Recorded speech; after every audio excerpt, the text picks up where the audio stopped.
তিনি আমাদের সবার প্রিয় শ্রদ্ধেয় হুমায়ুন ফরিদী। জীবন নিয়ে আপনার উপলব্ধিটা কেমন? দেখো, জীবন হচ্ছে, আমি কোথায় যেন বলেছিলাম, life is nothing but a journey towards death. মৃত্যুর দিকে ক্রমাগত এগিয়ে যাওয়ার নামই হচ্ছে জীবন। এই জন্য এগিয়ে যাওয়ার এই যে জার্নি, এই জার্নির মাঝখানে অনেক কিছু ঘটে, অনেক আনন্দ ঘন পরিবেশ যায়, সময় যায়, অনেক অনেক অনেক বিব্রতকর সময় যায়, অনেক বেদনার সময় যায়, অনেক লজ্জার সময় যায়। এই জার্নিটাই হচ্ছে জীবন। একটা প্রশ্ন এখন একটু আমি একটু আপনার থেকে সাহসটা নিয়ে কিন্তু করছি, আপনি রাগ করতে পারবেন না। আপনি ধূমপান কেন করেন? আমি এনজয় করি। কিন্তু এটা যে ক্ষতিকর এটা তো আপনি জানেন। হ্যাঁ জানি, মানুষ অনেক সময় ক্ষতি জেনেও তো করে, অনেক কাজ করে না। সেটা কখন করে মানুষ আপনার মনে হয়? কিছু কিছু জিনিস মানুষ,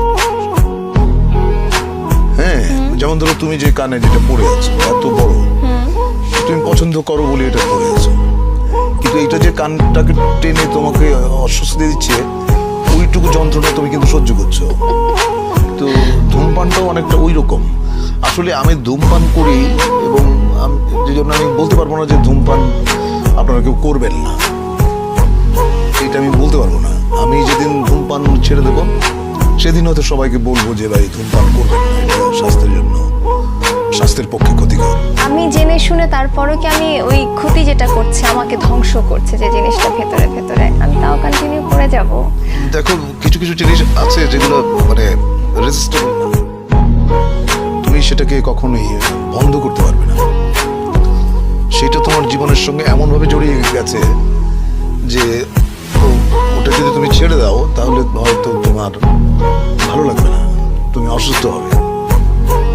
আর নিজেকে ঠকানোর তো কোনো কারণ নেই। তো আমি আবারও মাপ চেয়ে নিচ্ছি, এত বড় বড় প্রশ্ন করে ফেলেছি। তার কারণ একটাই যে আপনাকে আমরা খুব পছন্দ করি, আর আমরা চাই আপনি যেন আমাদের মাঝে অনেক অনেক দিন বেঁচে থাকেন। তোকে ভয় পাই। আপনার কাছে মৃত্যু বিষয়টা কেমন? মৃত্যুর মতো এত স্নিগ্ধ, এত গভীর, সুন্দর আর কিছু নেই। কিন্তু আমি অবশ্যই জানতে চাইবো আপনার কাছে এর ব্যাখ্যাটা কি, আপনি কিভাবে বুঝলেন এটা এত স্নিগ্ধ? কারণ মৃত্যু অনিবার্য। তুমি যখন জন্মেছো তখন তোমাকে মরতেই হবে। এটা যদি তোমার মাথায় থাকে তুমি পাপ করতে পারবে না, এক নম্বর। যেটা যেটা অনিবার্য তাকে ভালোবাসাটাই শ্রেয়। তাকে যদি ভয় পাও সেটা এক ধরনের কি বলবো, এক ধরনের মূর্খতা। কারণ তুমি জ্ঞানী, তুমি শিক্ষিত, তুমি মৃত্যুকে কেন ভয় পাবে? মৃত্যুকে আলিঙ্গন করো, গ্রহণ করো, বরণ করে নাও, তাহলেই দেখবে জীবন অনেক সুন্দর।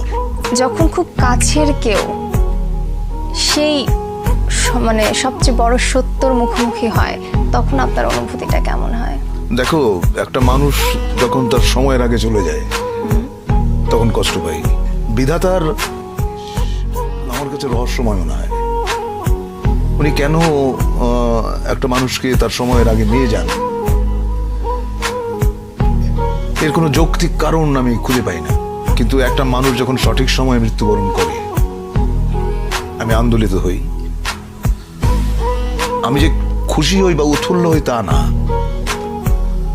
আমি সেটাকে শ্রদ্ধার সঙ্গে দেখি।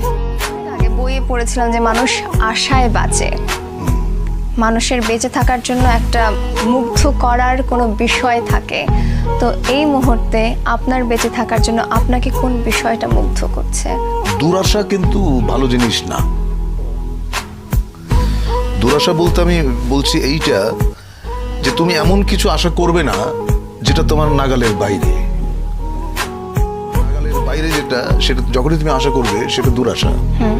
দুরাশাটা করতে নেই।